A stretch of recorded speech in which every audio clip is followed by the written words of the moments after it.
Hi everyone, welcome to episode number 95. We've got strength coach legend Christian Thibaudeau on here today, and I don't even know if I can explain how fun and nuanced this conversation is. We went totally off script for a while, so you're just going to have to check it out. We talk a lot about early sports specialization for kids, the problems with that stuff, and a lot of concepts of how young athletes can be better, a lot of mistakes that are made with coaching them. We also talk about, in his career, some of the major changes and trends that he's seen, in particular social media. And he's got a healthy dose of criticism for political correctness in our industry and where it's caused some problems. Stay tuned. Shut up and sit down.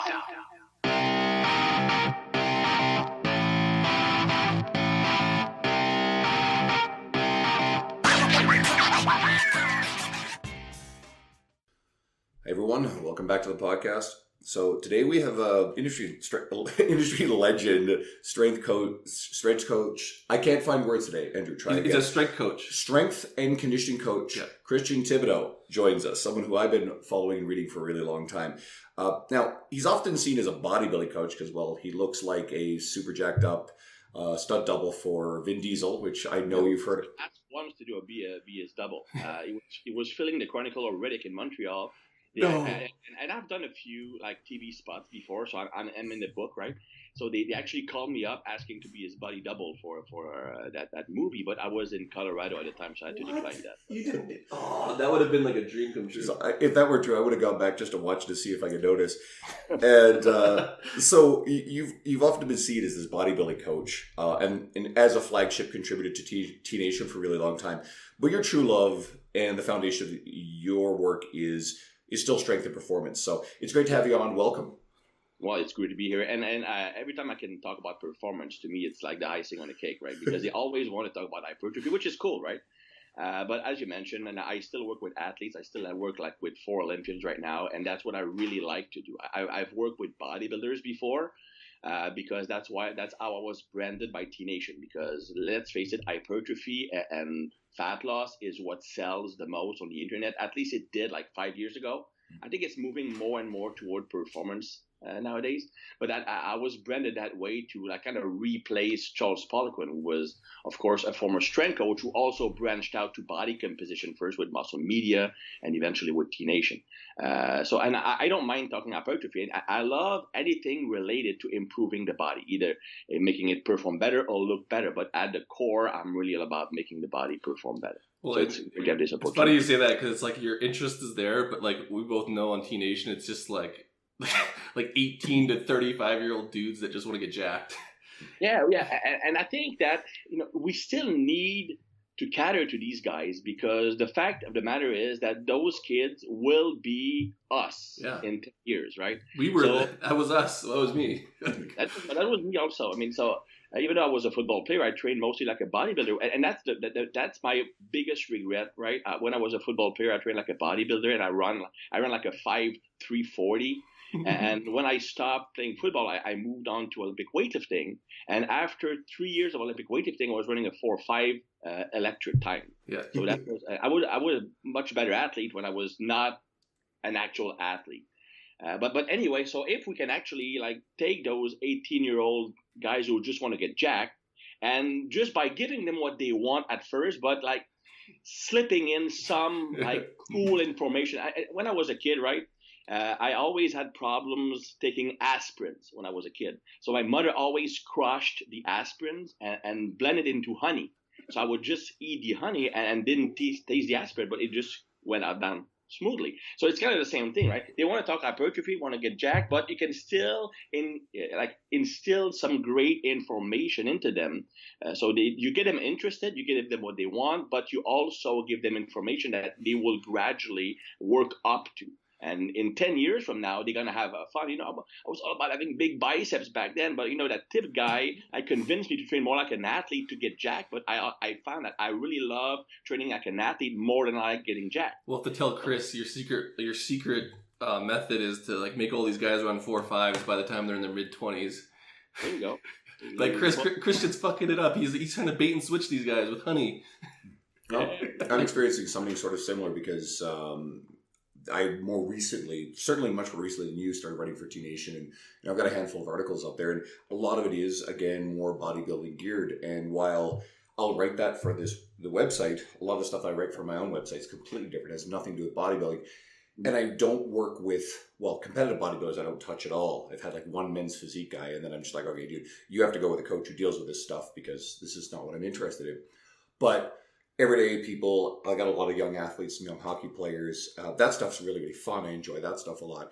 But yeah, it's still pretty cool to get people jacked and put muscle on them as well. So, and I don't think these things are as unrelated as some people kind of pretend No, they absolutely. are. No. You do need hypertrophy to maximize athletic performance. It's the size of your engine, right? Yeah. Of course, I mean, the analogy I like to use is that of a factory.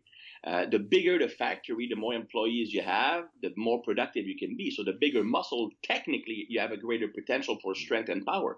Of course, depending on the efficiency of the nervous system, doesn't mean you're going to be able to use that muscle to produce force and speed, but the potential is still there. So the analogy I use is, let's say that you do have a big ass factory, right, with tons of employees. Well, if the employees don't show up for work, then you won't be productive. That is muscle fiber recruitment, right? So that's the first step. Second step, right? Even if the employees show up, but they don't work hard, they still not going to be productive. That is firing rate. So how fast those recruited fibers can fire, which is a real key to strength production, by the way. Then the third level is if the employees show up, they work hard, but they don't work well together with the people at their station, they still won't be productive. That is intramuscular coordination. Then even if they show up, they work hard, they work well together with the people in their station, but each station doesn't work well together with the other stations. It's not going to be productive. That is intermuscular coordination. So as you can see, the potential is there by making the muscles bigger. But eventually, if you want to be a better athlete, you still need to focus on the nervous system. But there is definitely a place to work on hypertrophy with athletes, especially with younger athletes, to build that foundation on which, and that's a different topic, right? And I'm pretty sure you've seen that, like people working with young hockey players, like with like 8, 9, 12-year-old hockey player, and they're already doing like single leg box jumps, single leg plyometrics, Olympic lifting, stuff like that, like very advanced stuff. I mean, because it sells. Yeah. I mean, if you show the parents, this is what I'm doing with your kid, Sidney Crosby is doing the same fucking thing. It sells. It's going to get you money. But it's the dumbest thing to do because you're going to completely destroy that athlete's career. I mean, the athlete cannot even do a bodyweight squat properly. You have him do single leg box jumps, right? How messed up is that kid's motor pattern going to be in the future? It's better to build a foundation, and yes, that includes hypertrophy work to make the muscles big enough to have the engine, and then building the proper movement patterns on a big basic lift. That's what you need to do with kids, but it doesn't sell because it doesn't look cool. Anyway, that's well, in hockey, but hockey's a weird one because like as a sport, it's just getting bigger in terms of even like TV contracts. But no one really put two and two together with strength and conditioning in terms of like the public opinion. Like football, you get jacked and big and strong and fast. Where hockey's always been like, well, these guys are just skinny. They need to be fast and speed and agility. When really it doesn't change that much. Like in terms of the training, like it does, but it doesn't. Well, my own personal belief is, as a strength coach, your goal is to turn that person into the best overall athlete possible. Just improve their basic physical capacity as much as possible, then learn to apply that to your sport. I'm not saying that there's no room for sport-specific training, but certainly not with kids. Yeah. Sport-specific training is for people who are at the utmost level of physical capacity versus the need of their sport. Well, my approach to my athletes is we talk a lot, we hear a lot about over-specialization in young athletes, which is most people now, most experts are consider this to be a fairly big problem. Injury rates and just burning these kids out. So I treat their strength training like a different sport. Different lines of stress on their bodies, obviously making them stronger, making them more robust, resilient to injuries, put a bit more structure on them so that way in physical sports, they're a bit more durable. And treat it like it's that different sport so that way they're not getting those specializations. And often what I'll say to my athletes, like I've got a young goalie who skates in the WHL. I'm not his goalie coach. I'm not going to teach him to be a better goalie. We talk mindset stuff and like some of that, which matters. But I just get this kid strong, right? And I've got a goalie he goes to camps and he's out sprinting all the forwards, which is really fun. And, and he's resilient. He does motocross all the time. And, I he I wouldn't tell him to do motocross. No, I don't. I would love that he didn't, but he's pretty resilient. He doesn't get hurt doing it. So I guess he's got to have that attitude. But the whole topic of sports specialization is actually like a big pet peeve of mine. I'm actually writing a book, and it's called "Your Kid Sucks and It's Your Fault." That's gonna sell. Steal that title. It's my title. That's your I title, don't want right? anybody to steal it because it's just too good. And I explain exactly how you take someone from like the moment they're born to how you make them a pro athlete, and how most people screw up. Yeah. And I'm not going to talk about what they do like to screw up their kid when they're 0 to 2 years old, because that's where most of the natural talent, what we call natural talent, is given by the parents, but it doesn't come from genetics. Yeah. It comes from the first 2 years of a kid's life. What you do with the kids when he's 0 to 2 is what lays the foundation for what we call natural talent, which is a combination of motor skill and eye coordination. It depends on the visual system, the vestibular system, and the proprioceptive system, and how they work together. And the second element is creativity. The two elements to what we call natural talent is motor skill and creativity. And creativity cannot be developed when you only focus on one sport. Because what creativity is you have the biggest possible base of experiment. In your brain, you have all these information from doing many, many, many different things. And when you need that information, you can create a new solution from an existing problem by using information from something else you did. Maybe I've never seen that situation before, but I've seen something fairly similar when I played soccer. Mm-hmm. Maybe I'm going to apply that. The second element is the not being afraid of failing. Because it's one thing to create that solution in your mind, you must apply it. And third is the visceral need to accumulate new experiences. And that's what you need to encourage with kids. Having as many different experiences as possible, that is the root of creativity. Then what we have in Canada, right, it's the opposite. You play hockey 12 months out of the year. You have hockey camps, you have power skating camps. Mm-hmm. And when you have an 8-year-old kid, you already have in play a specific system on the ice. Yeah. They are playing the trap. The third winger is coming back to help on defense. So you force a kid to apply a system. And when they don't apply the system, the coach gets on their back, right? And that's the best way to kill creativity. Now, Wayne Gretzky once told a story that when he was a peewee, he had a tournament and they lost in the finals, and he was of course devastated. And his father told him, you know what? Not a single one of these kids will turn pro. And of course, Wayne Gretzky was devastated because, you know what? If they don't become pro and they beat us, it means none of us will become pro. But his father told him it's because, right, they're 12 years old. They're already playing the trap. They're already backing down the third winger. So they beat you not because they were better, but because they had a system. But because of that, those kids never developed creativity.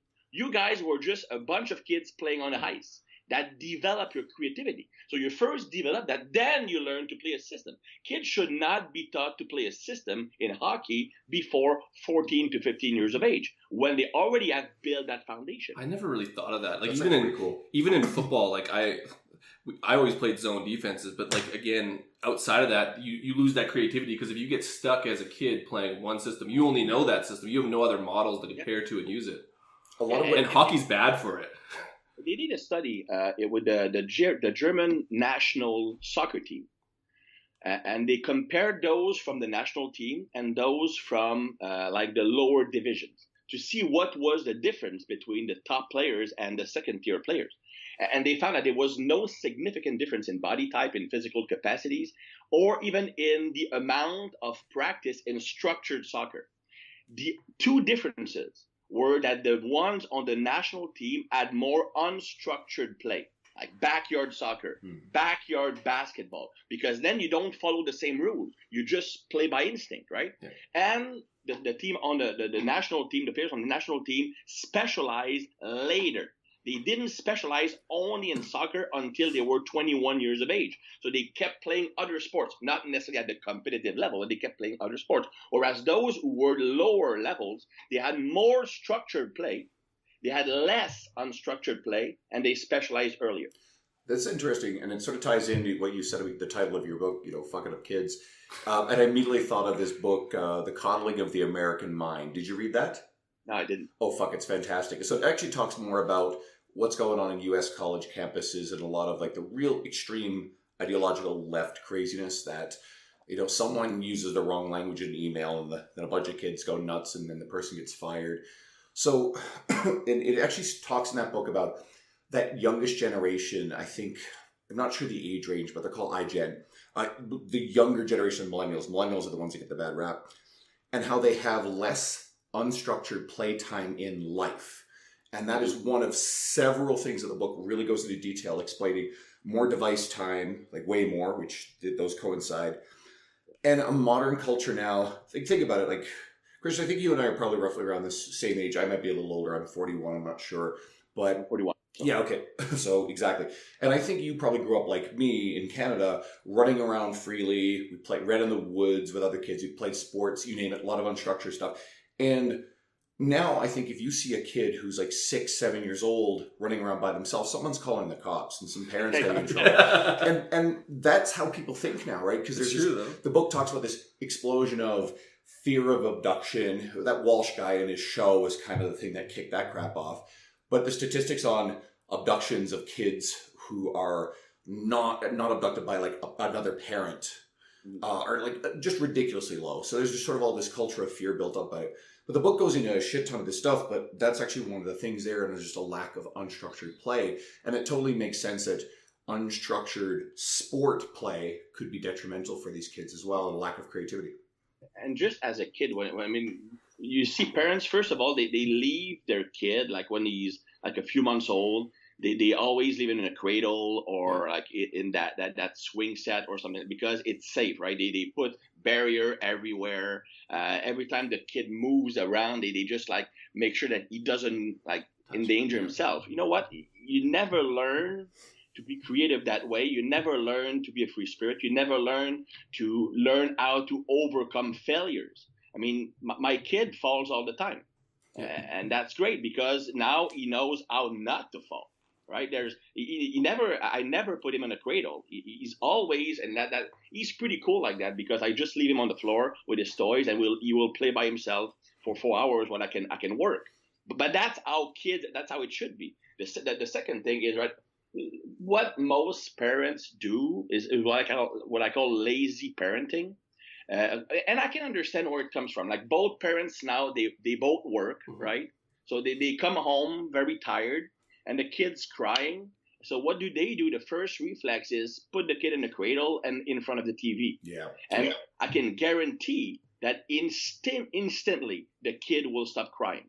Why? Not because of the pretty pictures, because of the blue light emitted by the TV. That's blue light. And that's on your TV, that's on your iPhone, that's on your tablet. The blue light strongly stimulates the dopamine receptors.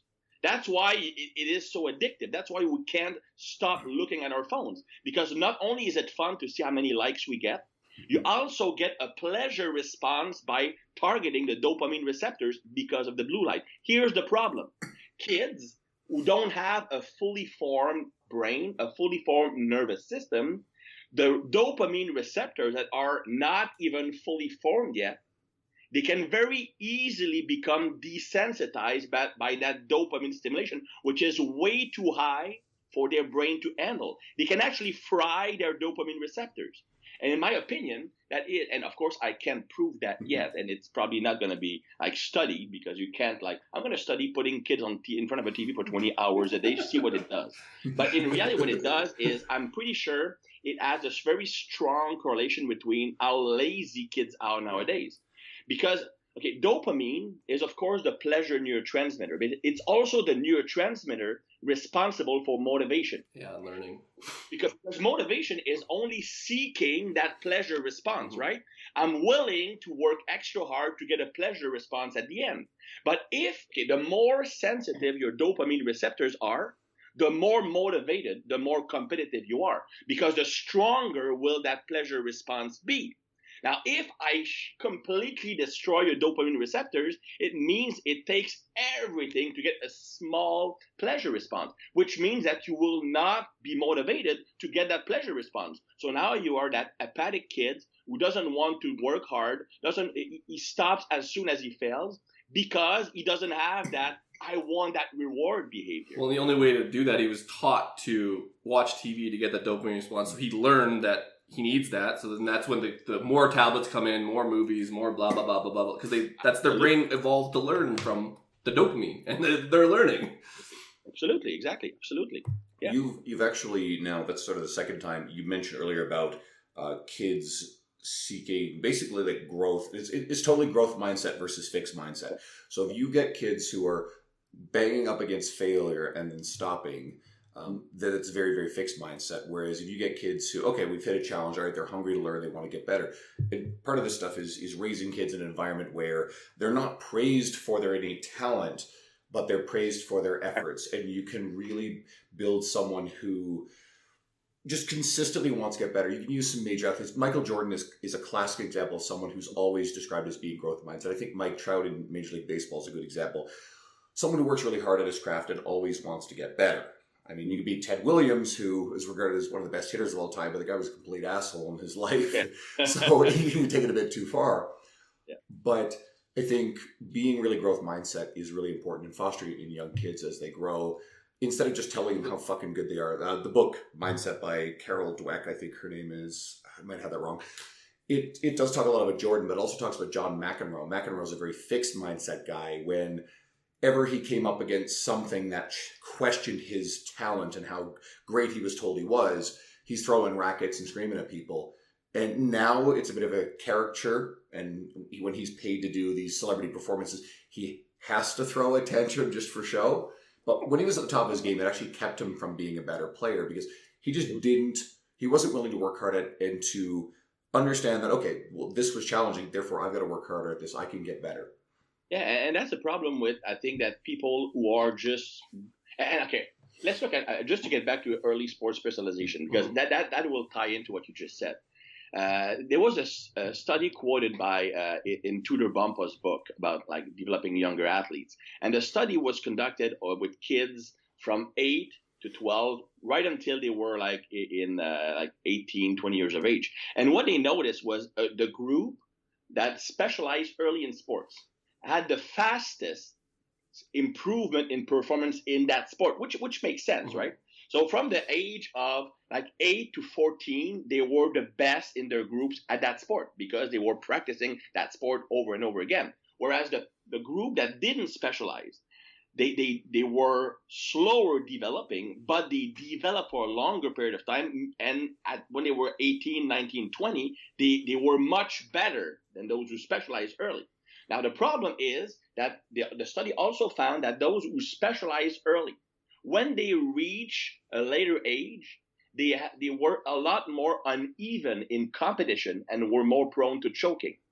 The reason is that for their formative years, where the brain gets, well, your personality develops at an enhanced speed, 8, 9, 10, 12, 15 years of age, they were always the best in their group because they were specializing in their sport.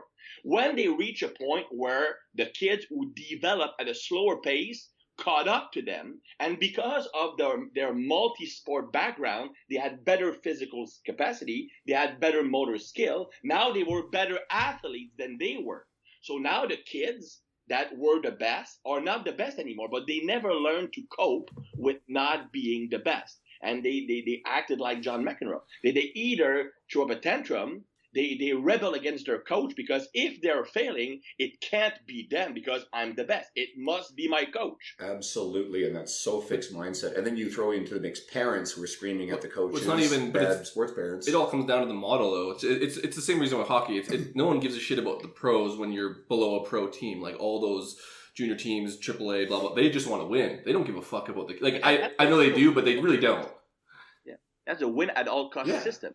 And that's a system that puts the coach and the parent above the need of the athlete. Yeah.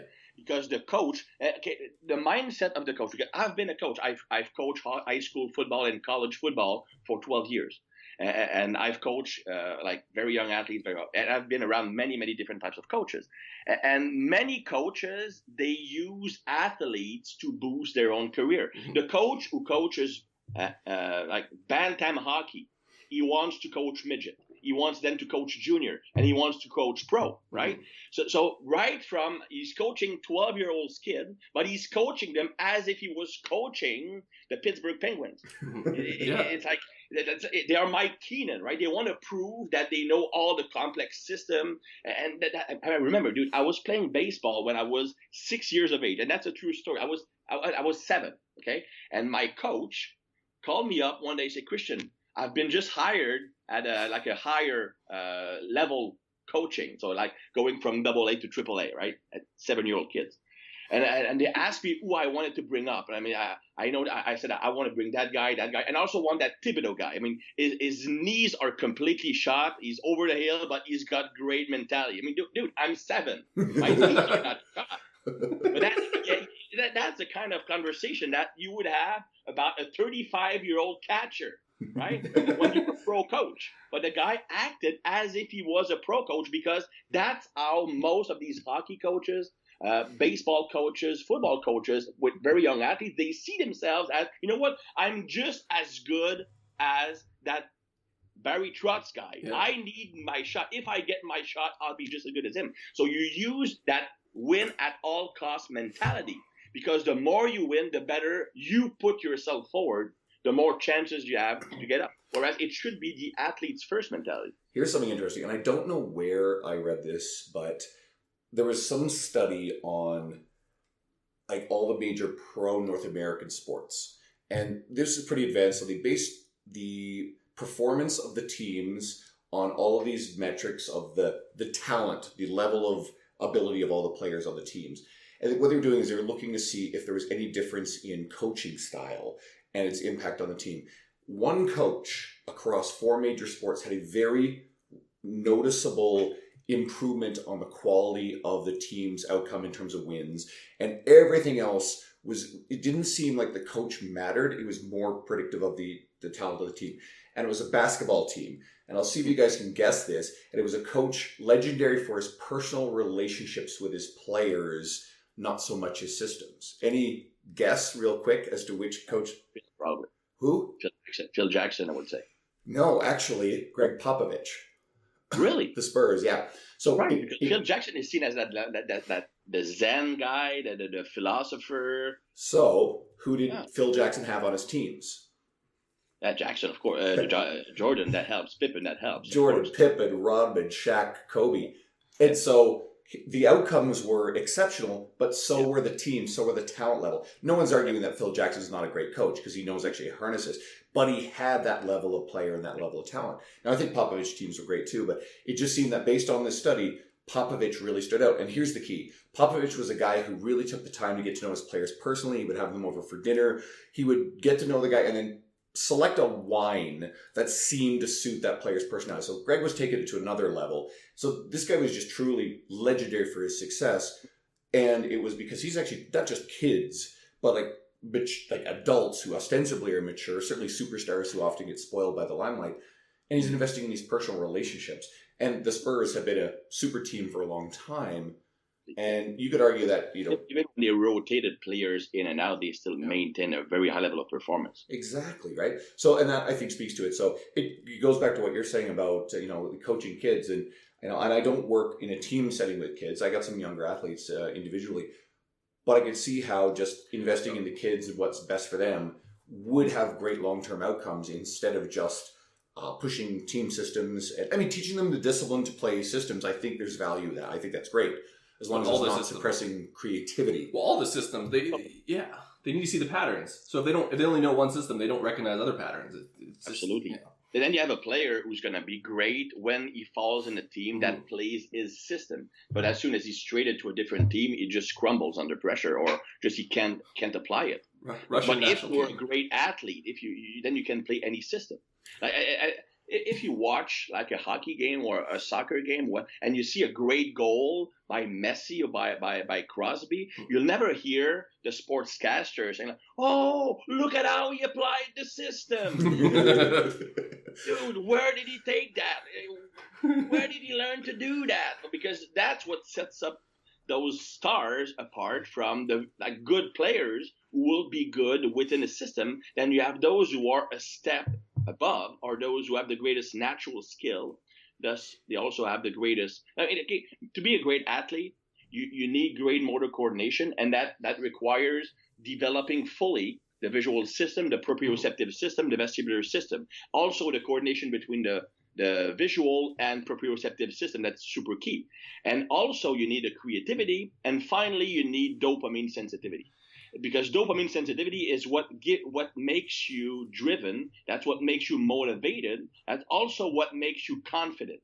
People who have a high dopamine sensitivity, they are not afraid of failing, because throughout all their lives they failed many times to get that reward.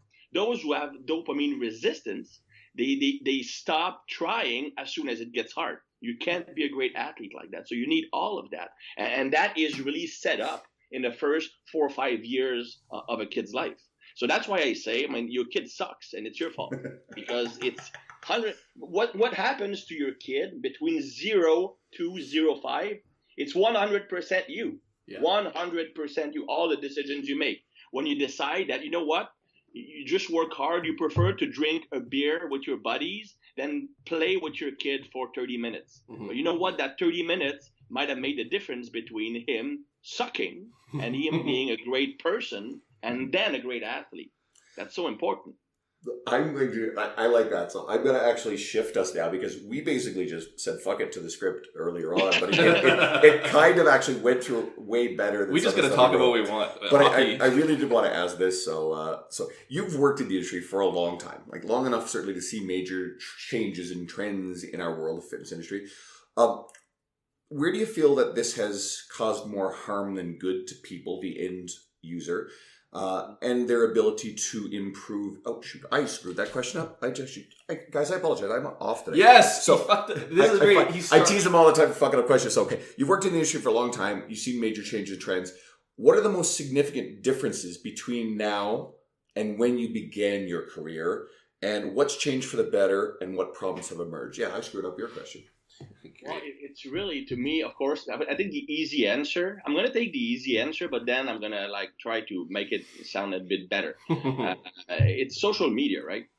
Social media transform our industry. And nowadays you can become, if you look at trainers, you can become an instant success even with zero competency. Yeah. You can be an incompetent douchebag who never coached a person in real life. And now you can make hundreds of thousands of dollars with selling online programs just because you have chiseled abs. That's the first thing, right? So now, so why? Okay, I'm an educator, and you guys are educators too. Why would someone buy your course or come to your seminars if they don't feel like they need that to make a good living? Those who come to seminars come mostly not to become better at their craft, because it's for their own personal interest. Mm-hmm. And then, of course, they apply it. But the coach who just wants to make money, he can just use the social media and use proper branding, and he's going to make a living, right? That's the first thing. But the other side of social media is that it gave people an unrealistic perception of what is achievable via training and nutrition. Right? Because you have those people posting like transformation, I gained 25 pounds of muscle in 3 months. I lost X amount of fat. And people think that, you know what, this is normal. You know what? It's normal if you're on steroids. And that's the thing. Or if you detrain. So the problem is now the person goes on social media or on the internet, and they look at all of these, and they believe that it's normal to gain 20 pounds of muscle in 3 months. If they don't achieve that, they panic. They use drugs and stuff. You know what? The actual amount of muscle you can build is between 20 and 40 pounds of muscle for your whole lifting career. So if your normal adult weight would have been 175 pounds. The most you can be in lean condition would be around 215, maybe 220, after many, many years of training. Like and even in a year, you can gain at the fastest a quarter to half a pound of muscle per week. And that's if you do everything perfect. And you're a beginner. Everything perfect.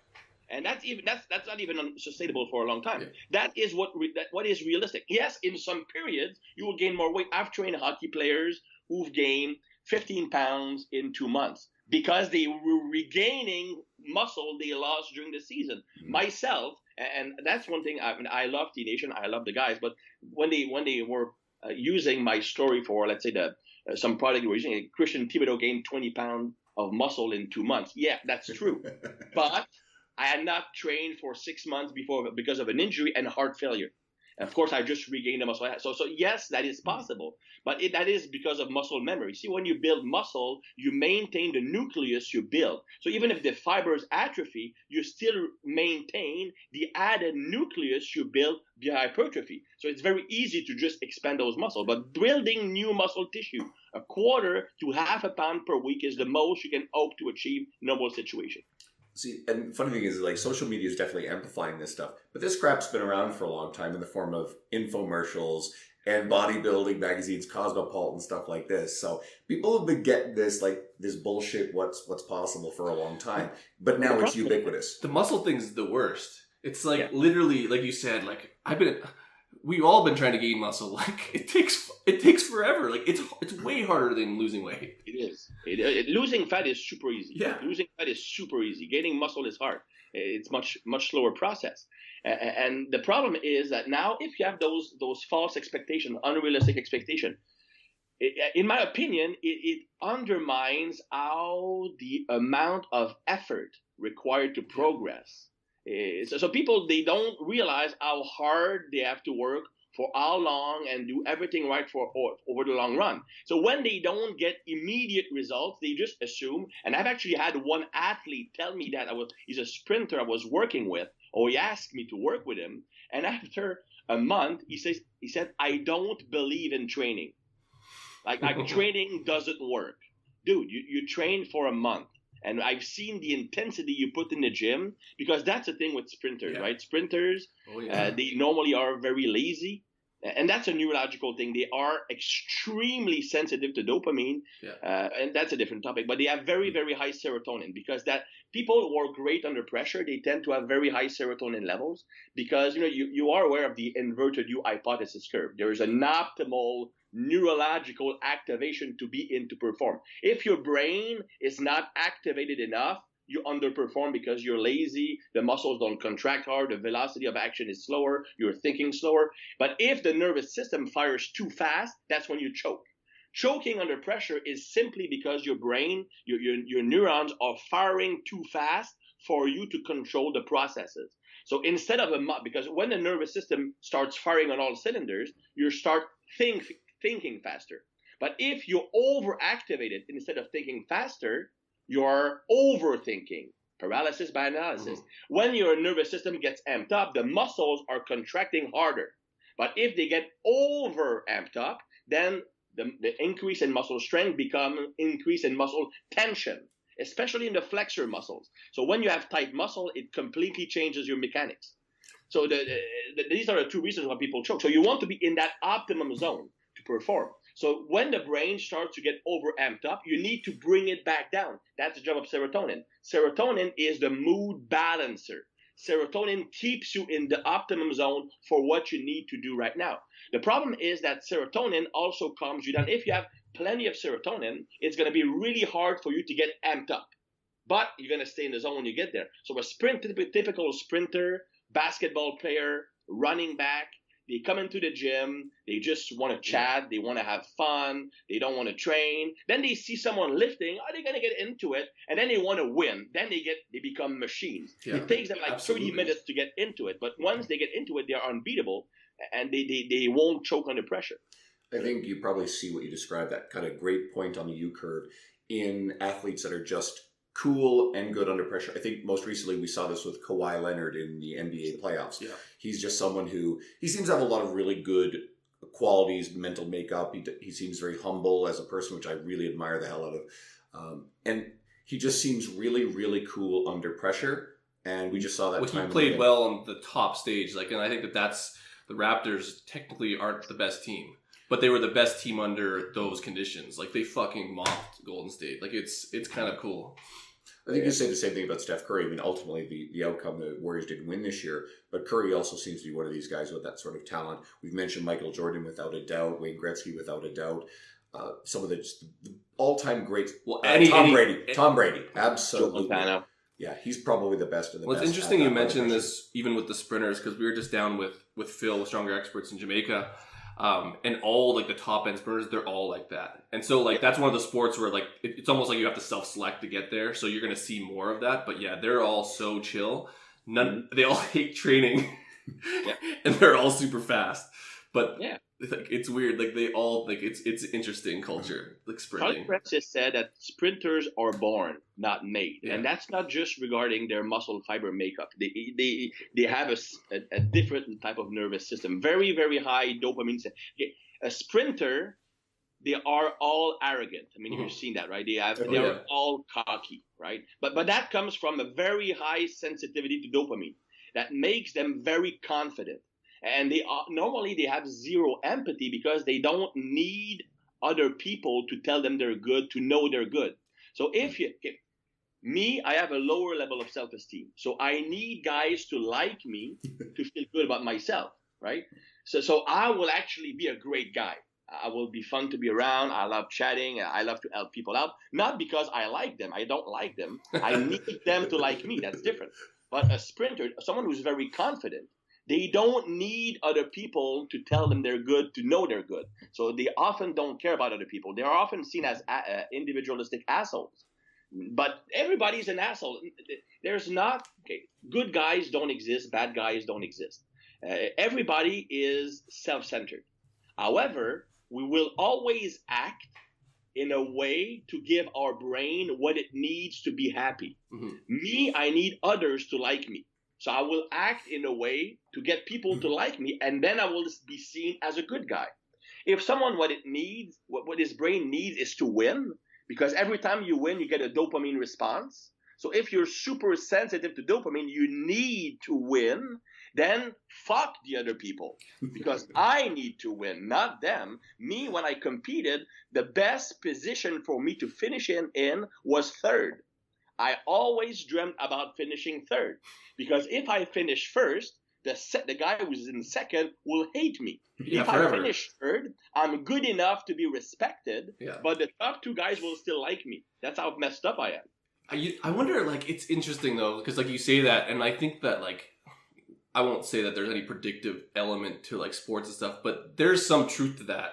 You may not know that, but there's a lot of people that they could have possibly won, but somewhere deep down inside that goes down a really deep hole of sports psychology, but I believe that to some extent, for sure. They don't want the pressure. They just want to be good enough that people think that they're good, but they don't want to be on that top stage. That's the best example, Max Pacioretty. And it's funny because Max, I've actually I taught to his trainer Ben Prentice, who has his gym in Connecticut. He trains many NHLers, and I went there to teach his staff.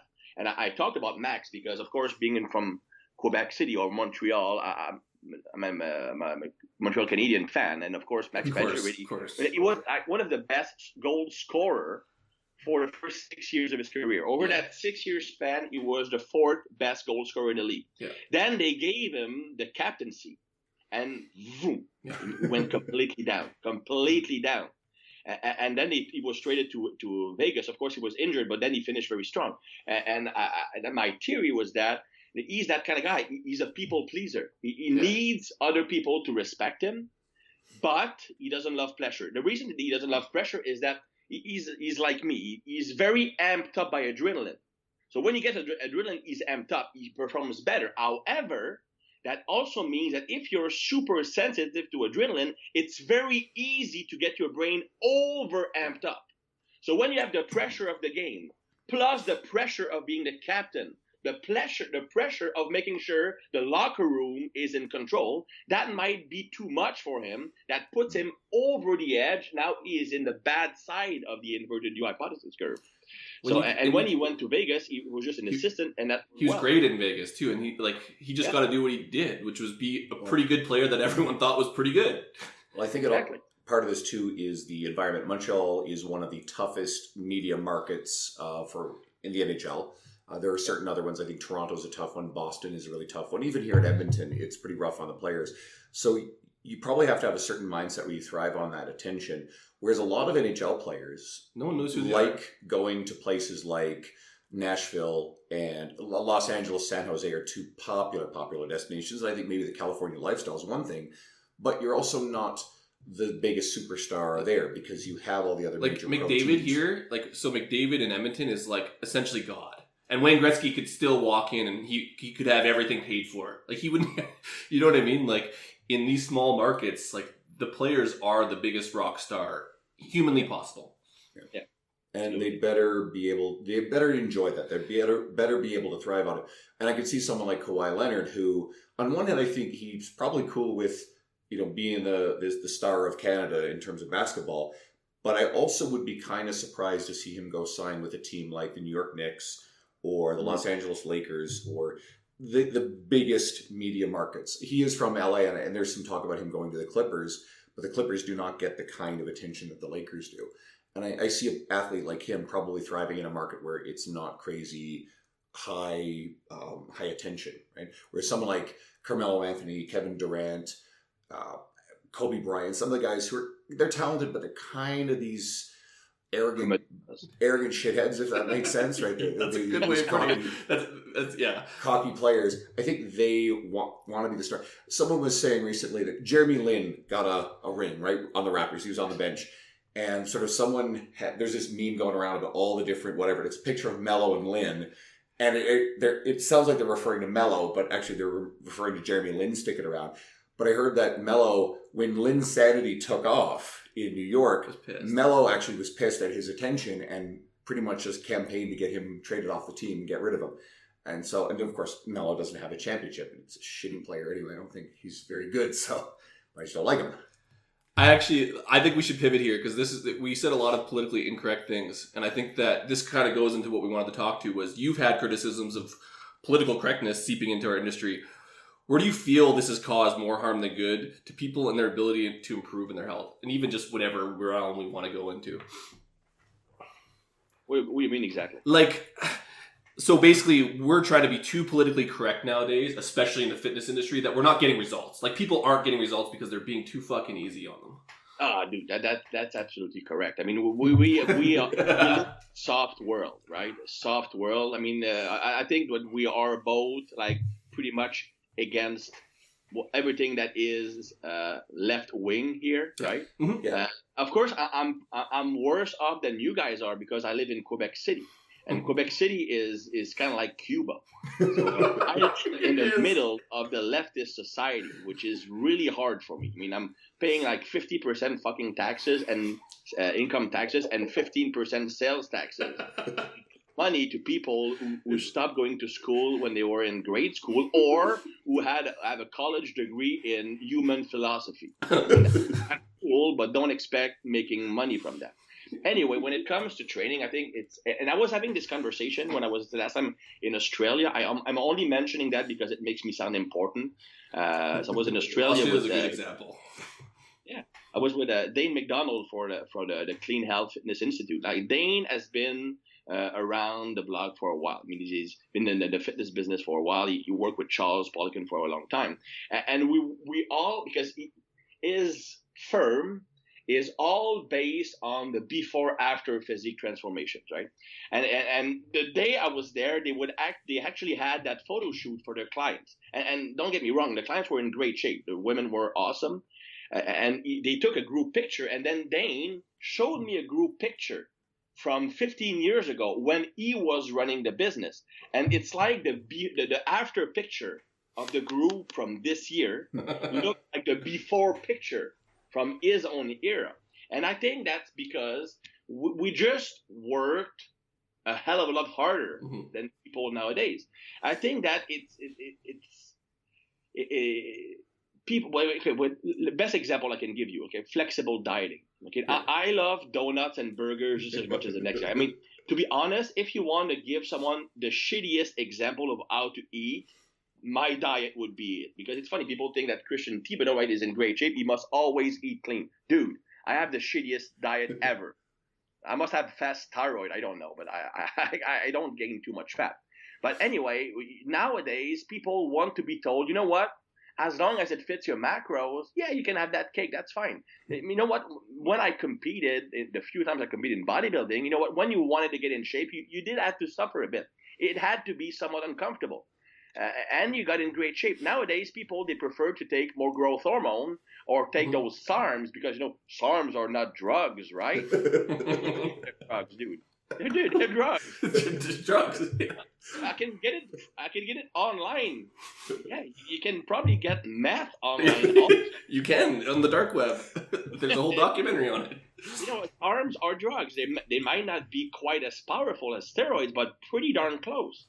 And now I can guarantee that most of the influencers you see who claim to be natural are using hefty doses of SARMs, and because they just don't want to work hard. I mean, I'm not gonna blow smoke up your ass, right? I've used steroids when I was younger. Yeah, when you are passionate about training, I think you're gonna try everything a few times. When I competed in bodybuilding, I didn't have a choice. And you know what? Actually got my better physique when I was not using steroids. Of course, there's the argument that the muscle you gain while you're on, you maintain the nucleus, so building muscle becomes easier after that. So I will accept that argument. I'm not saying I'm a saint, but I know that, and I've done it for my last 2 photo shoot, natural. I've not taken anything for at least 11 years because of health issues. And I needed to work extra fucking hard. And that's the thing, right? I know both sides of the force. I've worked with pro bodybuilders and I work with Olympians. I've worked with people who took drugs and people who were natural.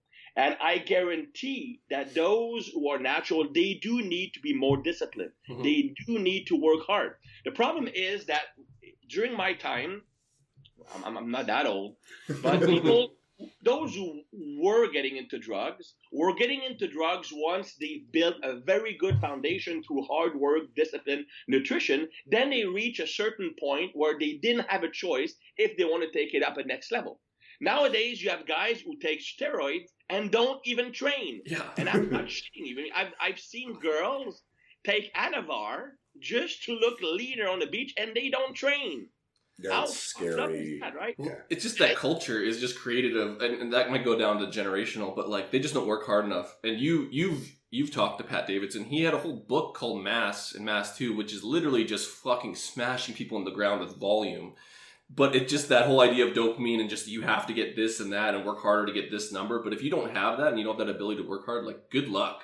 That's the thing. Right? If for us who do have that, because those of us who got into training like 20 years ago, 25 years ago, it was a passion. It was a passion. Nowadays, people get into training to get that cool photo for Instagram or get some attention when they go clubbing. And like, so it's, of course, you're not gonna have the same mindset. And is that even politically incorrect? Like, I guess that's just the state of the state of where we're at. Like, because I would say that the new people coming up, it's not the same, because before, like you said, and we didn't have social media, we had to really like it because we saw a magazine or we saw this. Like, it was stupid to do it because no one was doing it, so you had no other choice but to work hard. But there's a point here that I want to make. It's not directly related, but you said something really interesting. It looks stupid, but we did it anyway. Yeah. I think that's why I love, when I want to learn something new, I read a book from the 50s. That's what I was. Because back then, there was no social media. Yeah. You didn't care if you look foolish in the gym. I'm going to try something. If that works, I'm going to keep it in. Yeah. Nowadays, you do what you've seen Glued Girl 257 on the Instagram do. And everybody trains the same. Everybody becomes a robot. You know what? It just sucks. There's no innovation in training anymore because people just want to. It's more important to blend in the mass, to belong to a group. Oh, I can't eat that because my keto support group will not like it. grow.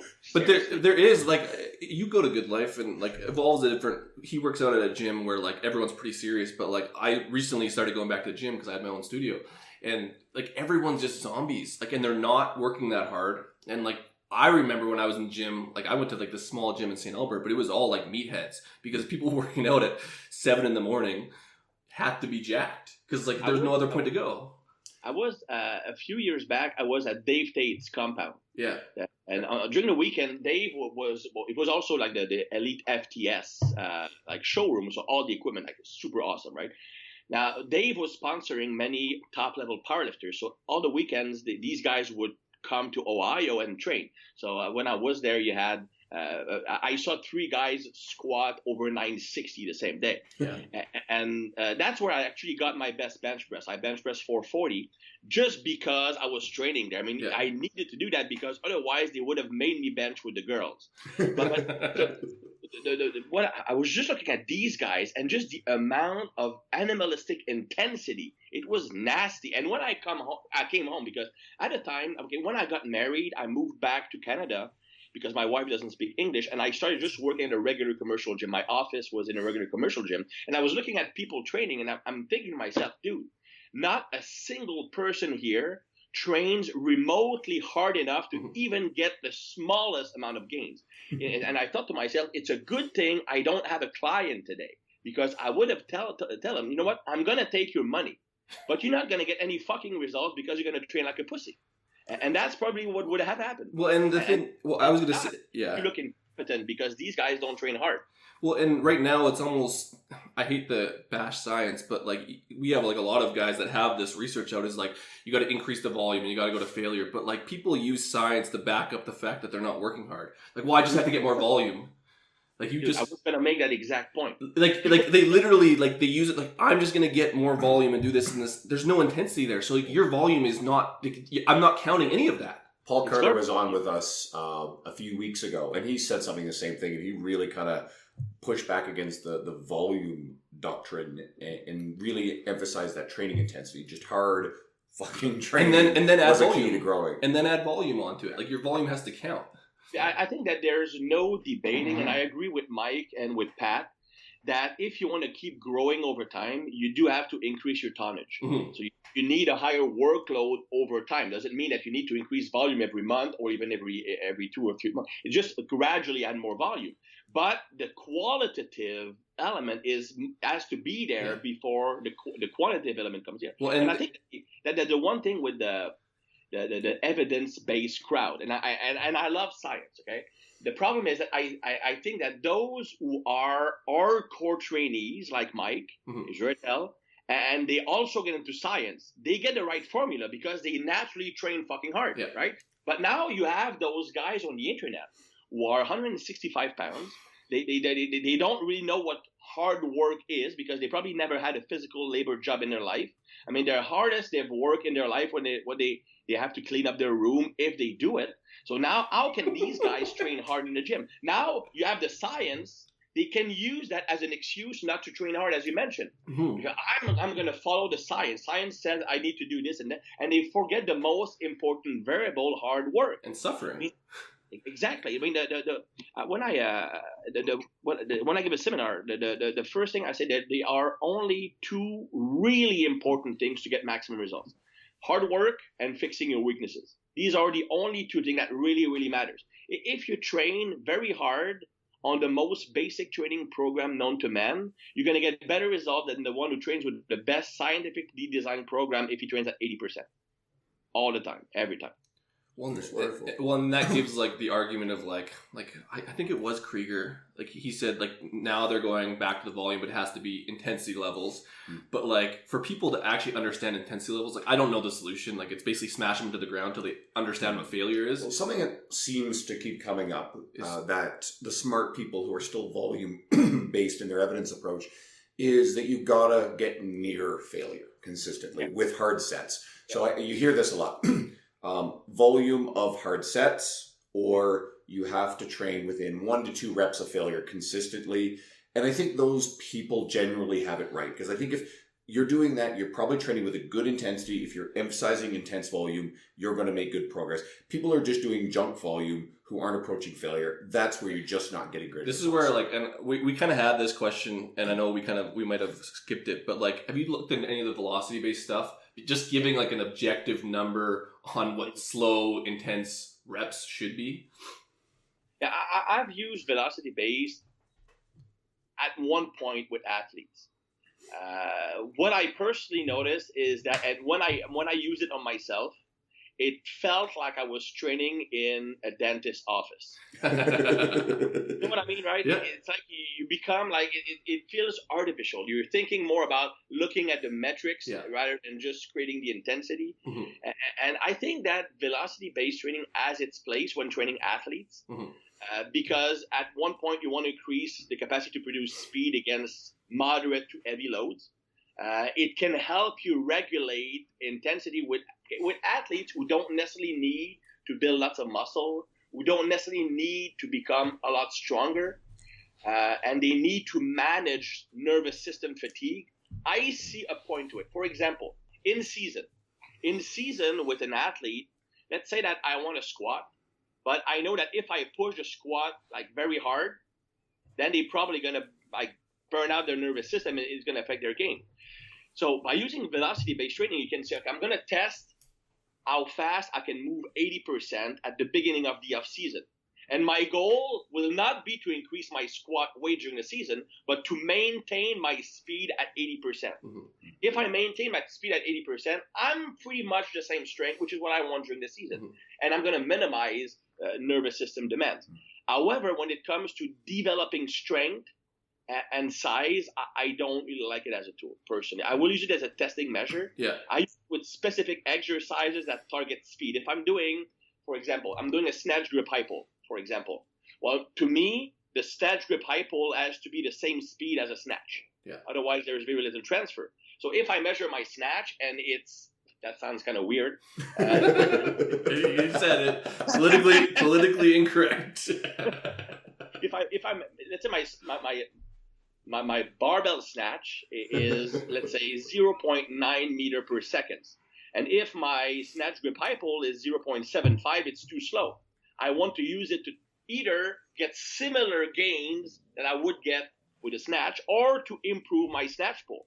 So I need to be around that same speed. Maybe I'm going to accept 10%, 6 to 10% slower speed, but not that much. So that can be useful, but I don't see a purpose for hypertrophy. And when you talk about like leaving 1 to 2 reps in the tank, I think that is absolutely correct for like pretty much everything we do in the gym. In my opinion, the only exercises where you should go to failure most of the time are isolation exercises because they don't have a large neurological demand. Yeah, there's no stress. On exercises on machines, even if they're multi-joint, if you go to failure, that's not going to kill you. But I wouldn't target that. I wouldn't like try to reach that voluntarily. And on multi-joint movement with free weights, I would never. Even when I was an Olympic weightlifter, my best squat was 600. My best front squat 485. I never missed a squat. In my life, I don't remember ever missing a squat or a bench. Never. There's no reason for that. You're adding so much injury risk that I just don't think you're paying it off in reward.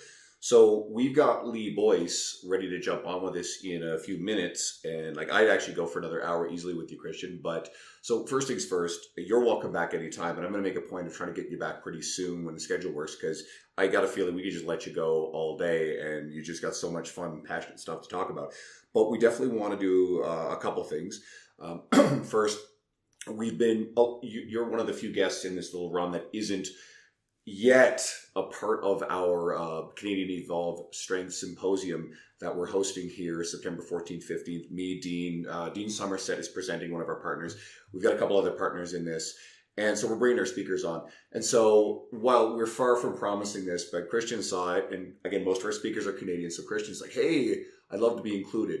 So in the plausible scenario where we can sneak you into this whole event, we won't make any promises, we will, but you and I have been talking a lot about, we're going to try to see if we can lock you down for next year as a guest here, so we're pretty excited about that. And then we just want to let people know where to find you. Yeah, we're really find all your stuff Well, of course, I've been a writer on T Nation for I think 20 years now. 20 years, right?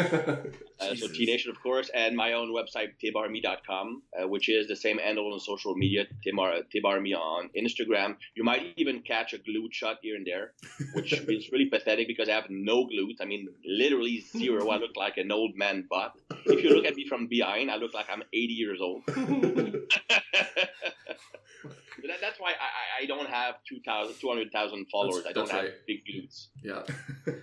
And your website's good. You have quite a bit of coaches writing for you on there. So there's lots of stuff. It's not just you. No, exactly. Originally, it was the goal was to have as many coaches right there as possible. So we have even a few CrossFit coaches because I'm not like against CrossFit. Of course, I think it could be done better. But if there's one thing that CrossFit brought to the table, and I think it solves some of the issues that we have with the modern society, is that it taught people what hard training was. Yep. It's probably stupid hard training, but at least you need to know what hard training is to scale it down a notch. Because the problem is, like, people are big on the RPE scale, right? Mm-hmm. The rate of perceived effort. I mean, Mike uses that a lot. Of course, some powerlifters use that. The problem is that for most people, okay, an 8 RPE, an RPE of 8, you are leaving 2 reps in the tank. That's what an RPE of 8 is, 2 reps in the tank. The problem is that most people, what they perceive is an 8 is really a 6. Or a 5 most or 4. Most people in the gym, when they think they are leaving 2 reps in the tank, they are leaving 4 or 5. That's the problem. Yeah. So with these people who don't know what a true 10 is, you tell them to train with the RPE system, they will always train too easily. They don't push hard enough because they don't have a real knowledge of what pushing a set to the limit really is. They just shut down. And with beginners, I believe that with beginners, it's actually impossible for them to reach true muscle failure. They will shut down before that, and they will have what I call inhibitory failure. They basically shut down some muscles way before they get fatigued as a protective mechanism. So they're just fooling themselves. So I like the RPE system. I like the increasing volume over time system. But if you don't have the basis, which is knowing what hard training is, then all of these things, they won't work for you, and they probably will make you undertrain. We got a little more time. Lee just texted me, so I was just like, we're gonna end this by like telling everyone you're too politically correct. You don't fucking work that hard. Your RPE is like total shit. Like, get with it. Hopefully, someone's listening to this and they're like, "Fuck, I suck so much. I'm gonna go work harder." Like, I think that's the message at the end of the day. If your trainer is a cheerleader, you should change trainer. If you see yourself as a cheerleader, change job. Seriously. I mean, you're not there to make friends. I'm a nice person, except for the training session. The best, it's funny because I was teaching an Olympic lifting workshop in Switzerland, which is only, again, just to make myself look important. It was a pretty cool seminar because my friend was teaching the power lift, I was teaching the Olympic lift. And people were having fun with that because the best compliment I give is when I tell someone you are less bad. Yeah, that's the highest praise you can get from it. Mm-hmm. Which is good. I think that like there needs to be a little bit more of that, and I think like we joke about being politically correct, but at the end of the day, like you gotta like even as coaches, we just gotta be a little bit harder on people because like you said that constant reward system, if we're like super easy on people, they like that, but they'll also learn from that because they are getting dopamine if we're gonna go down that realm by you just saying, "Oh, good job," and if it really wasn't a good job, you just basically inform them to work like shit. Yeah.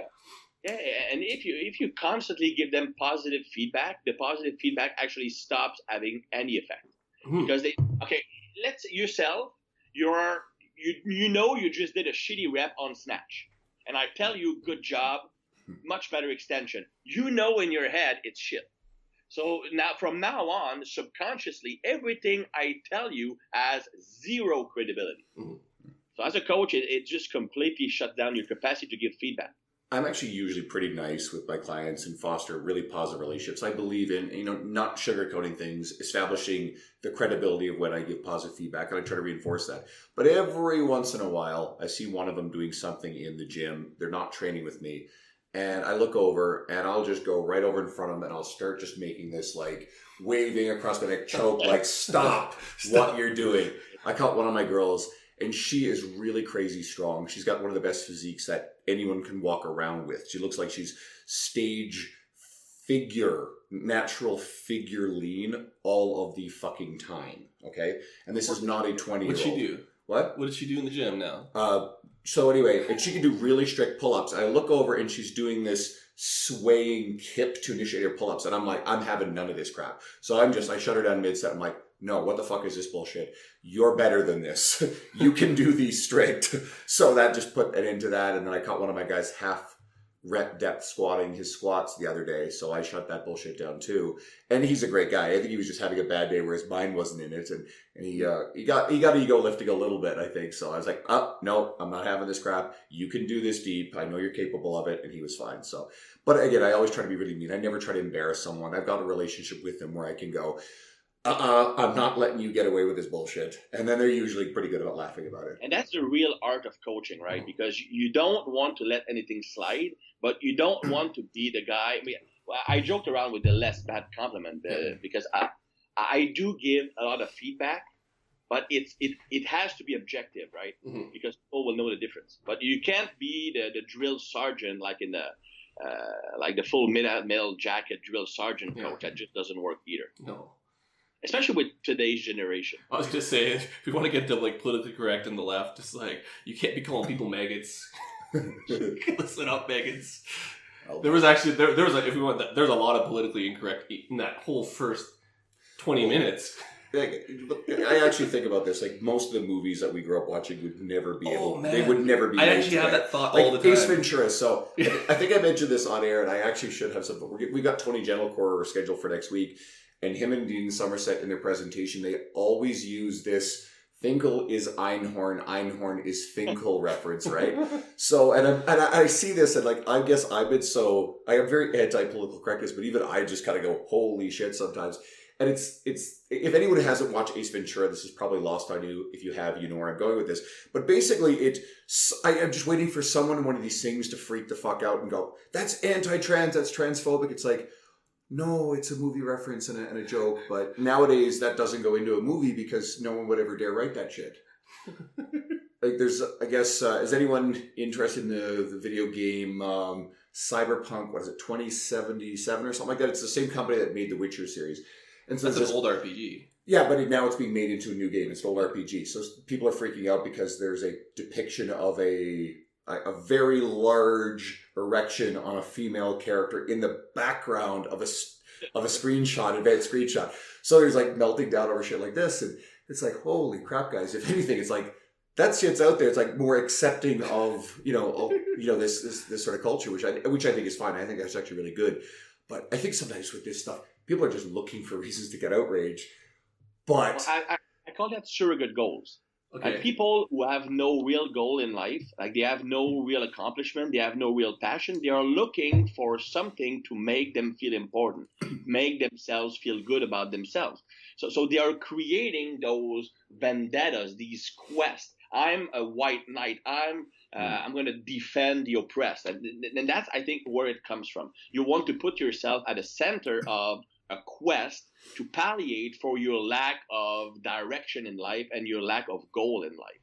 You're never going to see someone who is a very successful person go on a rant against people who are being oppressed or things like that. I mean, all those who get offended by everything, like 9 out of 10 live with their parents. And that's an actual statistic. And I've seen something recently about that. Those who are in like those big riots, 9 out of 10 live with their parents. And I lived with my parents until I was like 38, so that's cool with me, right? But it just tells me that you probably have no direction in life and no goal. If you're like fine staying with your parents until you're 30, then you probably lack something when it comes to the motivation. So you need to create those goals to make yourself feel good about yourself, and then feeling part of the group, feeling accepted, loved by a group, even if it's I want you to make that article. It doesn't have to be on T-Nation, just so I can like post it. Like if I ever see this crap again, I'll just post the link to your article. Like Basically the same book you're writing. Dude, I wrote one on fat shaming. I did see it. I read that. That was actually like on the same line. I said, I just stop complaining about you can actually do something about like being fat. People who equate like fat shaming with racism, dude, you have a choice to be fat or not. I mean, yes, it requires effort, but you can change. You're born black. You can't change it. Actually, you could change your race now, right? Rachel I'm Dolezal and what's that guy? I'm going to get so much shit for this. The head of Black Lives Matter, Sean King, the white guy who's pretending to be a black guy. Someone will get mad that I said that. But there's some issues with this guy. He's actually a bit of an ass. Anyway, I think the movement at its core, like real racist shit, is actually a really good thing. But I find it a little abhorrent that people are pretending to be another race and then a lot of virtue signaling on behalf of it. But I'm going to move off that because then I'm going to catch so much crap. So, okay, buddy. I was so black at one point in my life that I was actually darker than most people in Cuba when I went there. Plus, you live in Canada, Cuba. You are Vin Diesel's doppelganger, and Vin's ethnicity, he's actually kind of secretive about it. I mean, he's Puerto Rican? I don't know what he is, nor who gives a shit. He's fucking awesome. That's what I love about the Fast and Furious series, is instead of all this Hollywood leftist virtue signaling bullshit, they actually just cast a really awesome group of people from everywhere in the fucking world. It works, and it isn't about inclusivity. It's just actually an awesome thing, and they do it better than any of these movies that are like doing it on purpose. Yeah. Cool, man. It was actually good to have you. It was good to sit down and talk. I don't know. You've been on T Nation for 20 years. So I think there's a lot of people who've read you, and you know that. So it's just kind of cool to have you on and just to hear you go off. And we try to make it fun and talk about stuff that we didn't even do our script half the time, but it was way better. So yeah, like I said, we really appreciate it, guys. If some of our audience may not have come across you yet, go check out Christian. His stuff is great. Again, Tib Army, THIB Army. That's his handle on everything. And brother, we are definitely going to bring you back, and we are going to work on later, if not sooner, having you come to Edmonton and present here in one of our events. So we're going to do this one up next week, and we'll have a cool graphic for you if you want to stay online for just a couple seconds. Shut up and sit down.